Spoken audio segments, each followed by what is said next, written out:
আমাদের দৃষ্টিভঙ্গি নষ্ট হয়ে যাচ্ছে। মানে ড্রেস আসলে আমি মনে করি না কোনো ফ্যাক্ট। যদি ড্রেসই ফ্যাক্ট হতো তাহলে আসিয়ার মতো একটা শিশু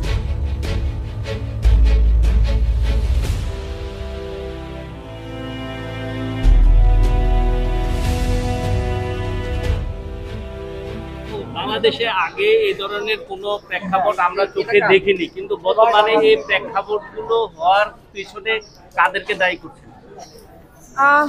হওয়ার পিছনে আসলে কারা দায়ী আমি বললাম না যে এখন এগুলো নিয়ে কথা বলতেও ভয় লাগে।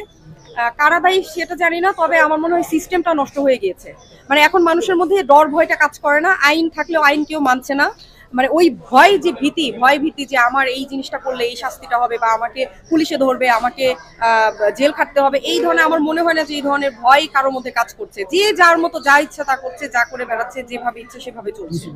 এটা কি আপনারা মনে করছেন যে 5ই আগস্টের পরে যেভাবে মানুষ স্বাধীনতা ভোগ করার চিন্তা করেছিল, সেই স্বাধীনতা ভোগ করার এটা একটা প্রতিফলন কিনা?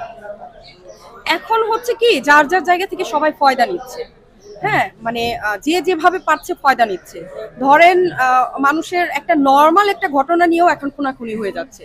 আমরা কিন্তু যেহেতু একটা সমাজে বাস করি, তো অনেকের সাথে আমাদের ঝগড়াঝাটি রেষারেষি অনেক কিছুই হবে, কিন্তু এখন সেটার জের ধরে কোন দিনে কবে কি হয়েছে সেটার জের ধরে এখন কিন্তু খুনাখুনি হয়ে যাচ্ছে। তো একটা মানুষকে কিভাবে খুন করতে পারে, কতটুকু নির্মম নির্দয় হলে সে মানুষকে খুন করতে পারে, এগুলো আসলে দেখে না মানে মেন্টালি সিক হয়ে যাচ্ছি। আর খুবই মানে দেশের যে অবস্থা, এতে করে আসলে মানে ভালো থাকা যায় না, মেন্টালি সিক। ঠিক মতো ঘুম হয় না, ঠিক মতো চলাফেরা হয় না, কোনো কাজকর্মে মনোযোগ নাই। এইভাবে তো আসলে একটা দেশ চলতে পারে না। আসলে আমাদের ভবিষ্যৎ কি? এটা কি আইন শৃঙ্খলার অবনতি না মানুষের অবনতি আপনি মনে করেন? মানুষ তো আগেও ছিল, এখন যে জনগণ আছে বাংলাদেশে আগেও ছিল, কিন্তু আগে এই জিনিসগুলো কেন হতো না, এখন কেন মানে এত হচ্ছে?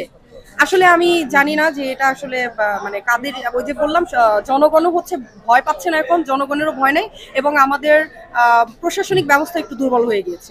এই কারণে এখন মানুষের চেয়ে অমানুষের সংখ্যা কি বেশি? মানুষ মিলিয়েই হচ্ছে মানুষের মধ্যে অমানুষ বাস করে। বাট আগে যে সেই জিনিসগুলোকে, সেই মানুষের মধ্যে যে অমানুষটা বাস করে সেটাকে প্রকাশ করতেও ভয় পেত মানুষ, মানে প্রকাশ করতে পারতো না। এখন মানুষের জায়গা থেকে যে অমানুষগুলো বাস করে সেগুলোকে প্রকাশিত করছে।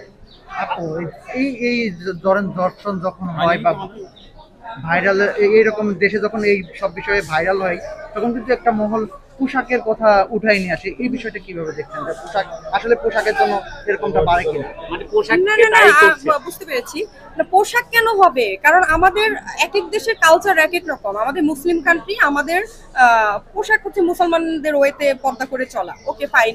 এখন হচ্ছে যারা ফরেনার, সেখানে তারাও তো নারী, দিন শেষে নারী পুরুষ নারী তো নারী, তো তারা কিন্তু ওপেন চলাফেরা করছে, তারা তো একেবারে ওপেন, আপনারা সবাই জানেন, সবারই নলেজ আছে। সেখানে কেন ধর্ষণ হচ্ছে না? দ্যাট মিনস আমাদের দৃষ্টিভঙ্গির প্রবলেম। আমাদের দৃষ্টিভঙ্গি চেঞ্জ করতে হবে, কারণ সবার ঘরে মা বোন আছে। এই জিনিসটা যদি মাথায় থাকে, মা বোনকে সম্মান করতে হবে। সেই জায়গা থেকে দৃষ্টিভঙ্গি চেঞ্জ করলে এই জিনিসগুলো আর হবে না। আমাদের দৃষ্টিভঙ্গি নষ্ট হয়ে যাচ্ছে। মানে ড্রেস আসলে আমি মনে করি না কোনো ফ্যাক্ট। যদি ড্রেসই ফ্যাক্ট হতো তাহলে আসিয়ার মতো একটা শিশু কিভাবে ধর্ষণ হয়? আমার প্রশ্ন সেটা। ড্রেস যদি ফ্যাক্ট হয়, আসিয়ার মতো একটা শিশুকে কিভাবে ধর্ষণ করে একটা মানুষ? ঠিক আছে।